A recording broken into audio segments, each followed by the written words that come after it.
Disclaimer, this podcast is not affiliated with, endorsed by, or connected to Alcoholics Anonymous, Al-Anon, or any other 12-step program. Content provided is based solely on personal experiences and information that has been shared with me. The purpose of this podcast is to share insights in the hope that they may be helpful to listeners. I am not in any way a professional in the fields of addiction or recovery, so the opinions expressed are solely my own. For professional advice, for support, information, or help about 12-step programs, please consult with a qualified professional, not me. Attend official program meetings, which are on their official websites. Thanks.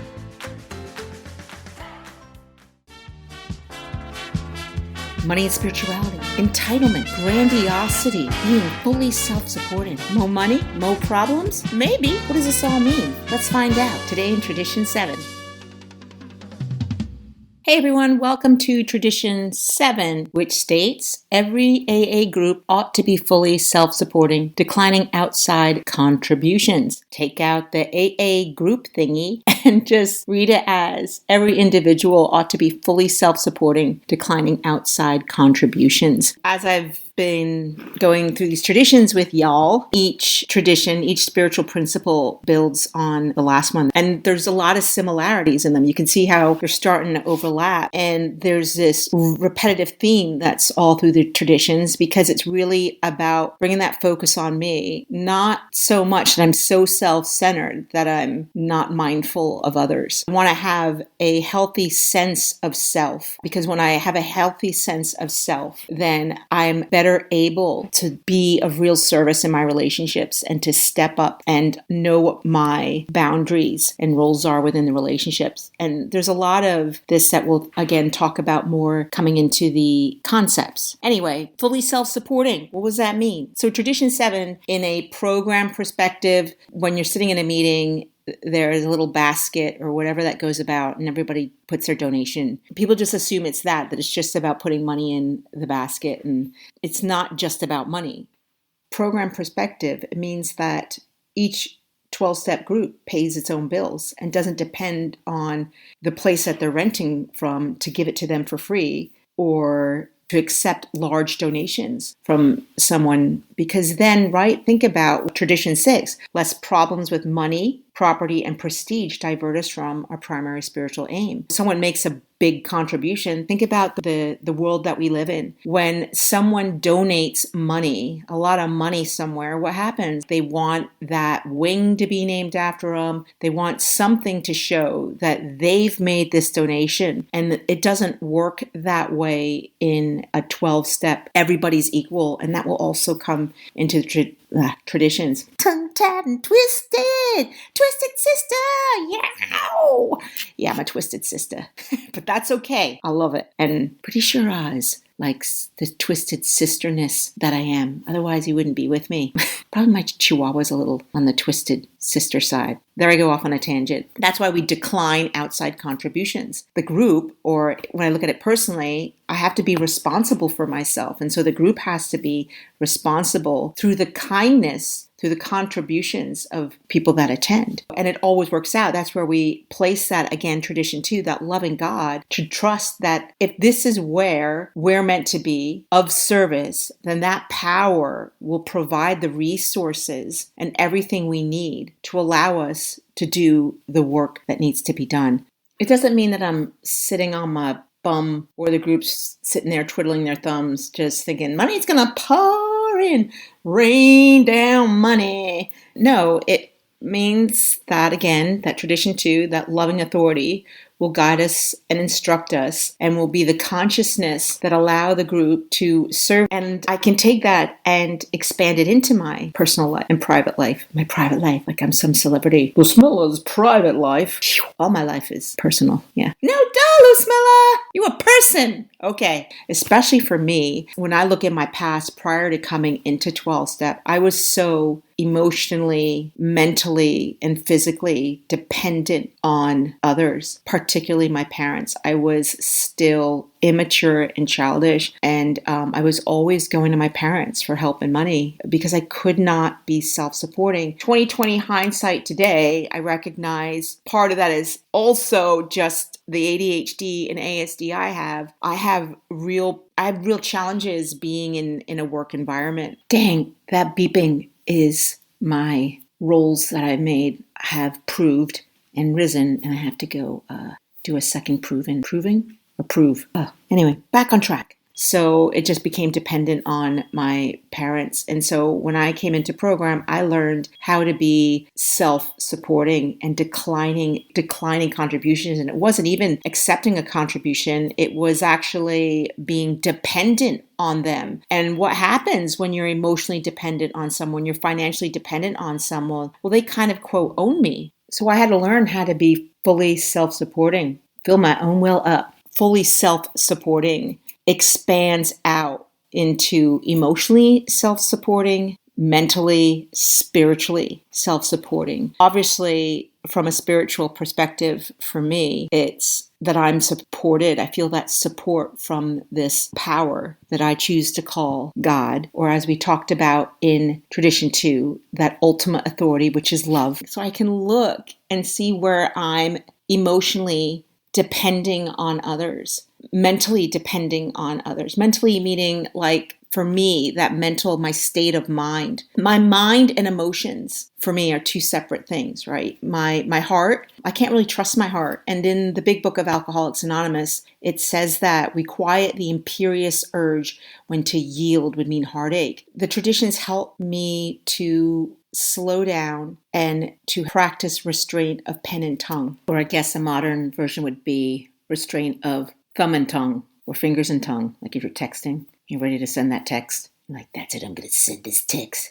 Get that person, I'll show them. So I had to restrain my thumbs and my fingers, but especially my big old mouth. And in Tradition 7, that mentally supporting, it means that I'm not depending on other people for how I think about myself and myself in the world. Emotionally, I'm not depending on other people or my relationships for me to feel good about me, to feel I'm okay in my own skin. This is a big one for me because that's my first go-to. When I'm restless, irritable, discontented, my first port of call is to use people like objects to make me feel a certain way about myself, whether that grandiosity where I'm thinking I'm better than everyone or thinking I'm less than. And then the mental part of it is that, and it really does make me mental, is how I think about myself. I can get in this delusion that I think that person is upset, that person doesn't like me, then that affects my sense of self-worth. Well, that's money, my worth, my value. And I've learned to not base my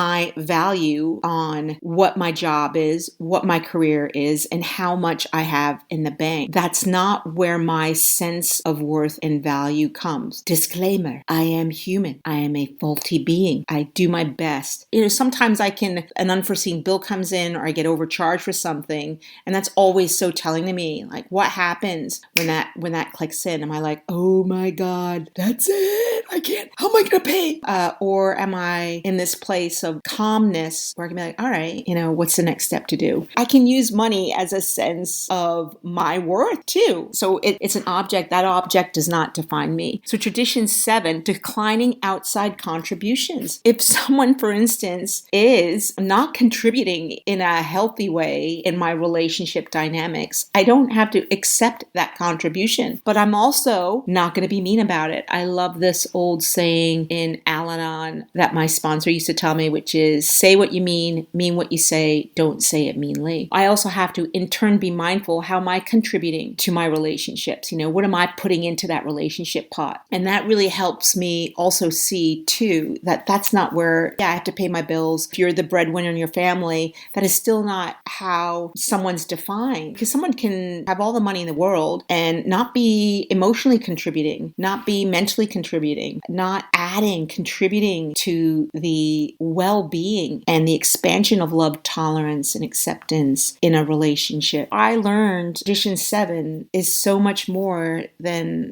money. From a monetary perspective for me, I had to learn to steward the money I have, because the delusion is if I have more money, then I will be happy. If I have more love, then I will be happy. If I can get him to do what I want, then I will be happy. And just put anything in there. I had to go back and recognize first that self-supporting. I have to learn how to have a healthy relationship with money by recognizing I always have to go back and look, where did I set the ball rolling, as they say in program. So it's the same in my relationships. I have to look. If someone's not doing what I want, I have to look at, well, what am I contributing? What's going on here? Maybe that person isn't contributing, but maybe just like, from a financial perspective, maybe that person is not emotionally rich enough to contribute. Can I just accept that that's the contribution that they're making? And it doesn't mean, again, that I accept unacceptable situations. And I feel tradition 7 helps me do that, because I get into this myopic tunnel vision view of, if I don't have this, I won't have anything. That all or nothing, and that's a theme that happens in the traditions. And so for me, I always make sure that I have a reserve, an emotional reserve, a mental reserve, especially a spiritual reserve, but also a monetary reserve. Even with the modest amount I make, I always set aside money for emergencies. And it's just amazing how putting a little aside when there's been times when I needed it. So that's the way I've learned to have a healthy relationship and respect for money. In my personal relationships, if I'm tired, if I'm emotionally depleted, I don't have anything to donate. I don't have anything to contribute. And then I can't go borrowing from other people's emotional and mental reserves and expect them to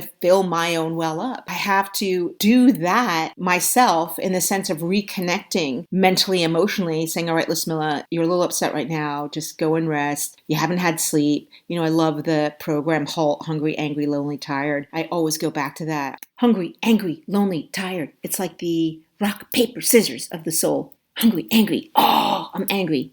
Hungry, angry. 1, 2, 3. Lonely. Oh, gotta call someone. 1, 2, 3. Hungry. I gotta eat something. 1, 2, 3. You get it. Anyway, so a lot of time, if I'm emotionally low, if I'm mentally low, and then I come in and I react instead of responding, and I become impulsive, I can't get angry at that person for reacting. I have to look at, I don't have enough in the tank. I need to fill my own well up first. And the way I do that is connecting with the God of my understanding, who fills my spiritual well up so it overflows, and I'm able to then be a real service and feel full. It's like having a good meal. I love to eat. I'm a foodie. Pizzas especially. Oh my God. Pal Eddie and I were talking about that. If I were stranded on a desert island and they said you could bring one food, it would be pizza.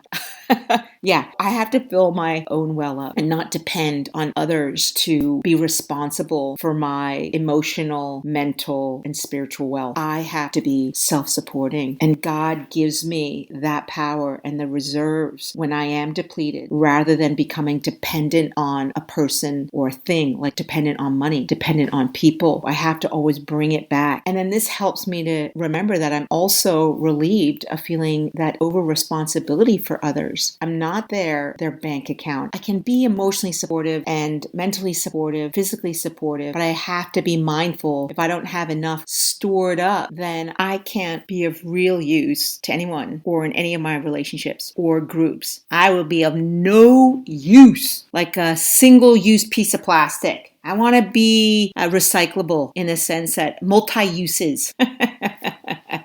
But I want to make sure that I'm not being multi-everything to all people. I'm going to check my motives and make sure that this is something that they're not depending on me for, that it's more interdependent than codependent. And I can apply this to any area in my life. Hopefully you've been able to see how you need all those other 6 to really work tradition 7. That's what I love it. They're not really standalone. They're all intertwined and mingle with each other. I feel like tradition 7 took a little longer, but could be just me. Probably is just me. Anyway, practice these traditions in your daily life. I think that's it.